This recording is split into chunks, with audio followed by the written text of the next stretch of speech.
Hello বন্ধুরা, আমি সুব্রত কয়াল আর আপনারা দেখছেন Subrata Kayal animals lover channel. আমার হাতে যে সাপটিকে আপনারা দেখতে পাচ্ছেন এটি হচ্ছে একটি চিকার কিলব্যাক ওয়াটার স্নেক, বা যাকে আমরা জল ধরা বা জল দারাজ বলে চিনি, সেই সাপের বাচ্চা। তো আমি বাড়িতে ঢুকতে যাচ্ছিলাম, তো পাড়ার এক বাচ্চা এসে বললো যে মাঠের মধ্যে একটা সাপ তারা দেখতে পেয়েছে।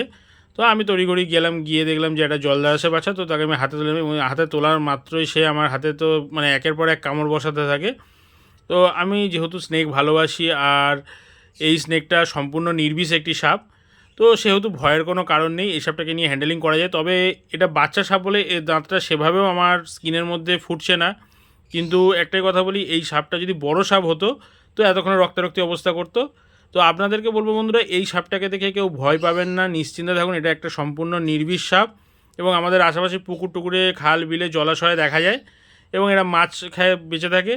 তো সাপটিকে চিনে রাখুন, এবং নতুন নতুন ভিডিও, ইনফরমেশান ও এক্সোটিক পেটস, তো সব রকম ভিডিও নিয়ে আপনাদের সঙ্গে হাজির হবো। আমার চ্যানেলে ভিডিও আপনাদের কেমন লাগলো অবশ্যই জানাবেন বন্ধুরা। আর চ্যানেলে নতুন হলে চ্যানেলটিকে অবশ্যই সাবস্ক্রাইব করবেন আরও নতুন নতুন ভিডিওর জন্য।